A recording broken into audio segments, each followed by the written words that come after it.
What I'm trying to do here is take a basic woodcut house that would have been used for a different seasonal activity, and I painted it with a feeling toward a cave drawing. So, in my feeling and my interpretation, I felt this is what a cave would look like, multiple colors, due to weathering and rock and sand. And then I'm going to address putting some people on it. So the concept is a house, but basically a cave could be a house for depending on, where you lived in the perspective of Europe or Africa or any of those other countries. Or continents. And then I'm going to put like some animals on it. And then it's like you're going to have little scenes of life during caveman prehistoric time. So that's just my concept of what I want to do with this cutout. So yes, there'll be windows, but windows into time. That's the concept, windows into time. So you're going to have a house with a door, a big window, a top window. Time is moving constantly. Time never stops. But you're going to have a window into time, but back into time with my caveman art on this house, that you're going back in time, that once there was a thing that people lived in and it was a cave, if they could create one or find one. I guess the way the world evolved, there were cave holes in the ground and people crawled into them to get away from animals in unsafe situations. I'm watching so many of these discussions on the internet or YouTube or documentaries about the giants who lived back in the beginning of time, and also as early as in the early centuries of our country. When they were fighting wars, when they were fighting with the Native Americans, because they were coming into their land, encroaching upon it, and then they were fighting with them, and they had the misery of 9 men battle. And they claimed there was a man, Benjamin Bonkum, and he was considered a giant, and he came from Europe. But the Native Americans also had giants living in this continent. Giants are all over the world, just like regular sized people and small people. You have the pygmies, but I'm quite sure they have Middle Earth, or as they call it, the hobbits, but they were not hobbits, they were smaller people. So these people lived at different times. So this house is a representation of the houses throughout history, throughout prehistoric history. So that's what I'm doing, a house back into time, looking through the windows of time. The windows of time. The windows of time, and how man existed and how he came to be and how he was able to build himself up to where we have these so-called organized homes that we live in and all that. So with that being said, I'll be trying out a few things. I'm probably going to make some mistakes along the way. But I'll show you, like, I don't just use a brush. I tend to use a stick. That's what I use. So I'm not really clear what I want to do. So I'm just going to put a dot here, just so you can see I really am painting. It's not make-believe. I did this initial work on there myself.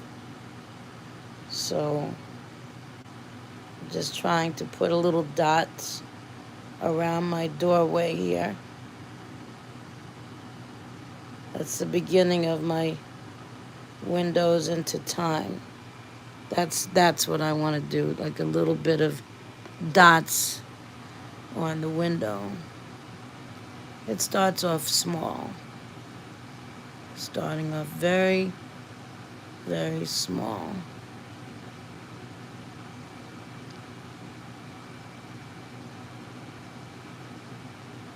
And I'm watching Hulu right now. That's what I'm watching. And it's about alien invasion, but they're in England. I'm telling you, I can barely understand what these people are saying. It's weird. Like when you're listening to another region and they're like talking and going like, what are they talking about?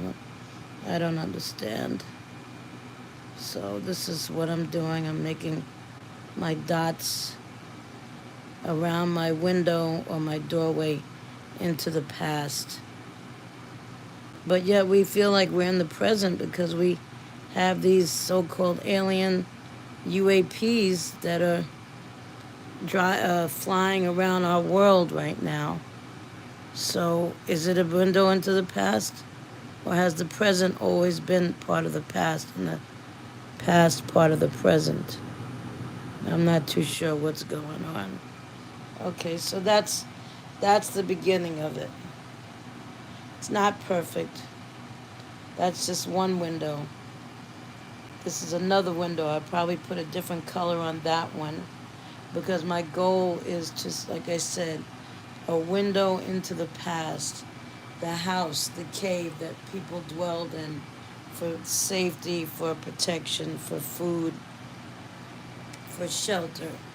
That's what I'm creating my concept on art. Window into the past, present, and future. Where do we go from here? Where do we go from here? So you'll see me drawing different items within this concept.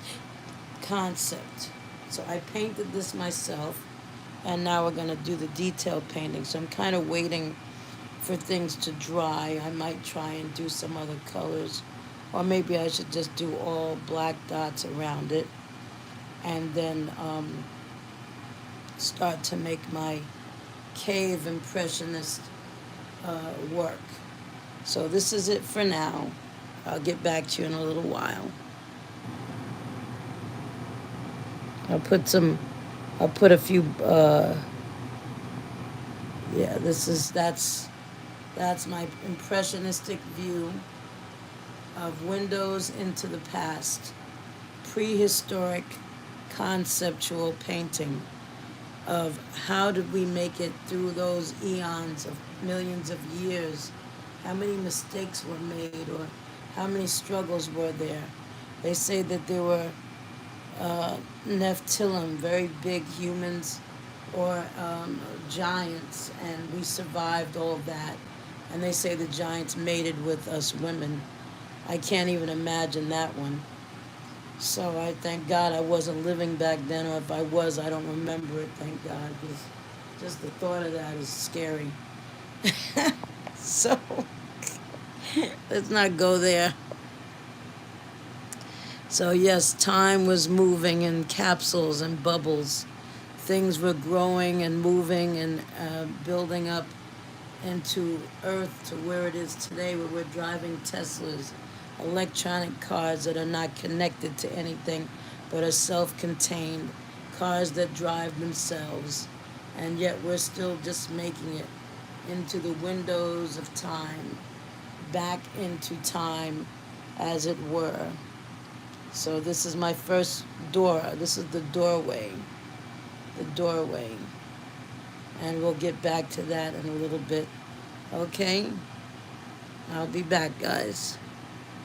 Check out the windows and the concept of cave art, enhancement of windows back into time.